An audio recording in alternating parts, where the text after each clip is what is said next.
Hello everybody, welcome to this homeschool session.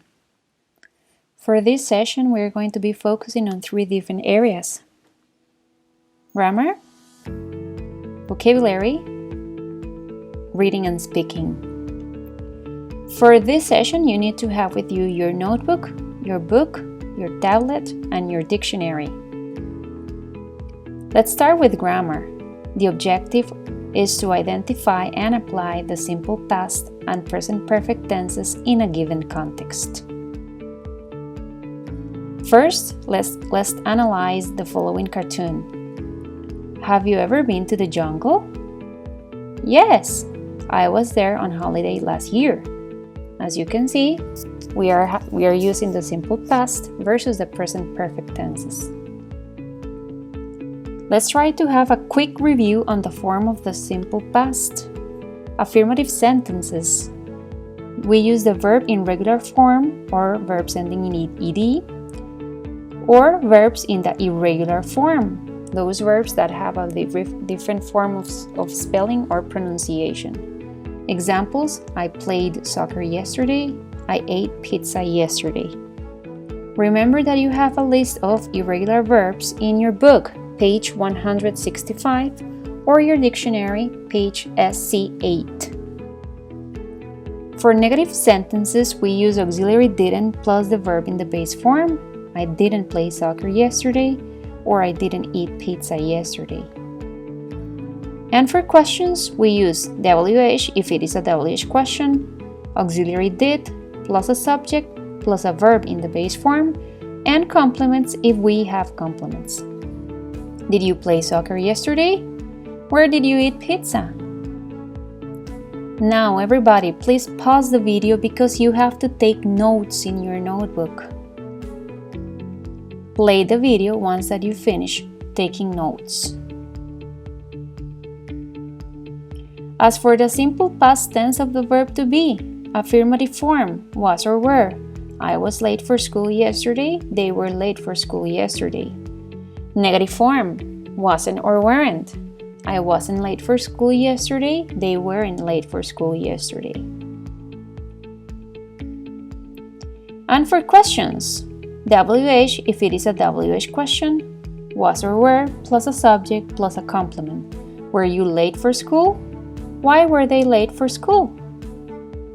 Now pause the video because you have to take notes in your notebook. Play the video when you're ready to go on. Now for the present perfect, let's review the form of the present perfect. In affirmative sentences, we use auxiliary have or has, plus a verb in the past participle form. Example: I have lived in Costa Rica for 2 years. As for negative sentences, we use haven't or hasn't, plus the verb in the past participle form. Remember that you have a list of irregular verbs and also a list of past participle form of the verbs also in your book, page 165, or your dictionary, page SC8. Examples of negative sentences: I haven't lived in Costa Rica for 2 years. And for questions, we use WH words if it is a WH question, plus an auxiliary have or has, plus a subject, plus a verb in the past participle form, plus a complement. Have you lived in Costa Rica for 2 years? Please pause the video because you have to take notes, and play the video once that you're finished and ready to move on.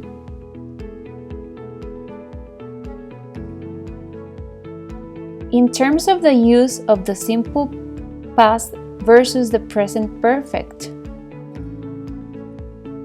we're going to use the simple past to express a finished time. Example: I worked as a teacher from 1991 to 2015. That is a finished time. On the other hand, we use the present perfect to talk about an unfinished time. Example: I have worked as a teacher since 1991. The action started in 1991 and continues up to the present. We also use the simple past to talk about definite time. Example, I was in Paris last year. But we use the present perfect to talk about an indefinite time. Example, I have been to Paris. We don't exactly know when. We also use the simple past to express finished actions. Example, I broke my leg.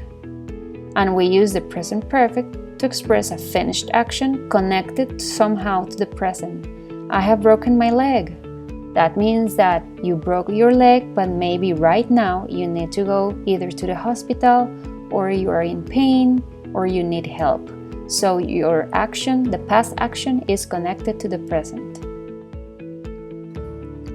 And we also use the simple past tense to express a series of finished actions. Example, I watched that movie 3 times yesterday.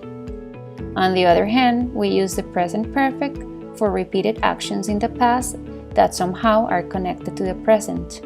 I have watched that movie 3 times already, and maybe you will keep watching the movie.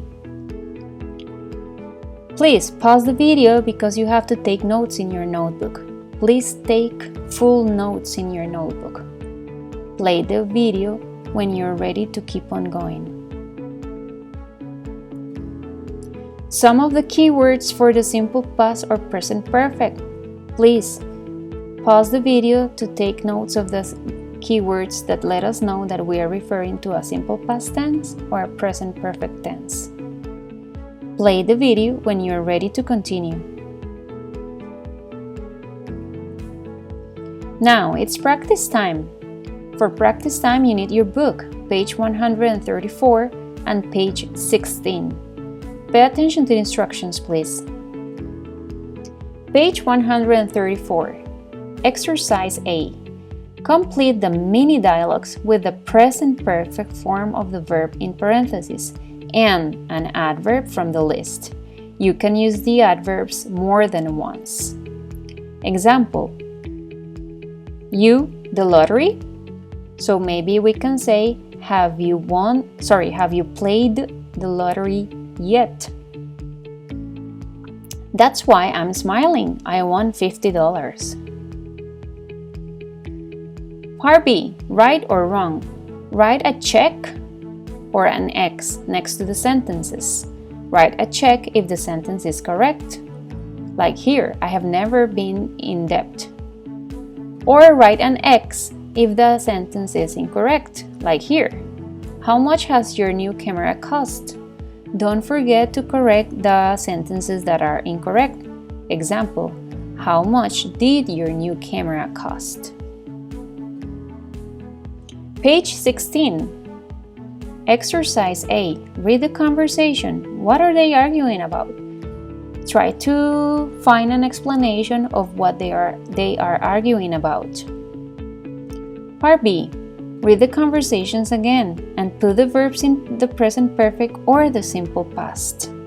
We are going to avoid the listening part.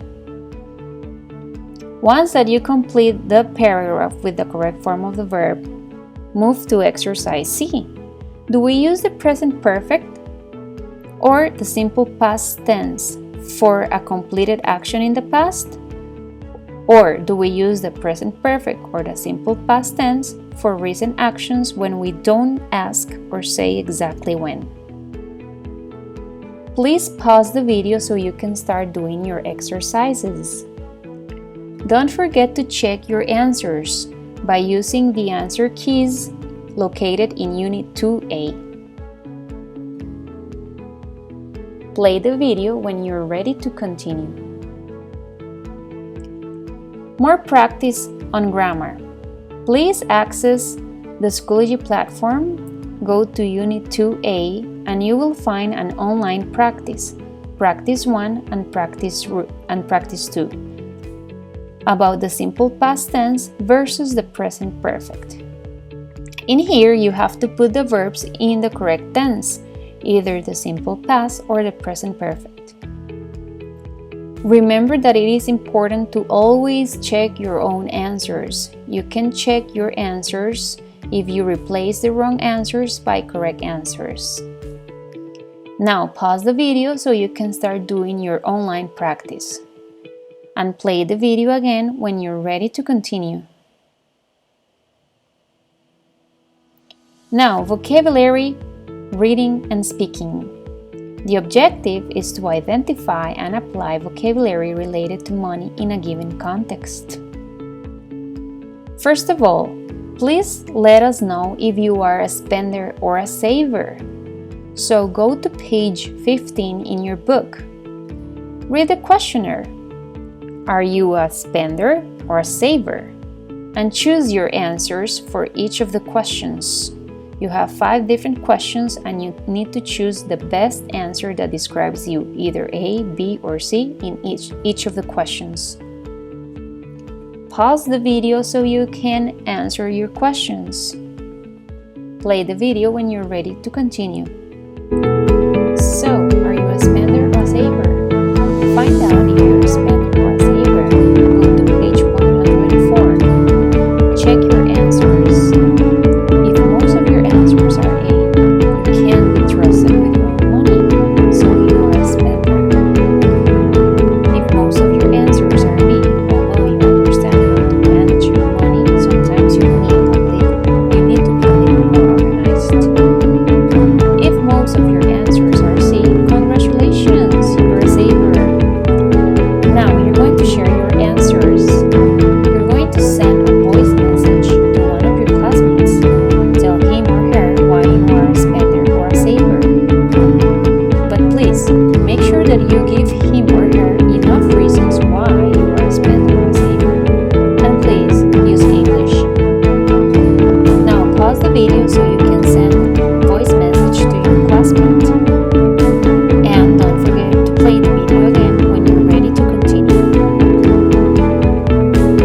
Now, practice time. You need your book, page 154. Pay attention to the instructions. Exercise 1A. Complete the sentences with a verb from the list. So, we have different verbs related to money. They might be new verbs for you, so please use the dictionary in case you need the dictionary. For example, number 1, my uncle died and left me $2,000. That means that I'm going to inherit $2,000. If you still do not know the meaning for the word inherit, please use the dictionary. Exercise 2A. Complete the preposition column with a word from the list. Example, you would like to pay in cash or by credit card. And exercise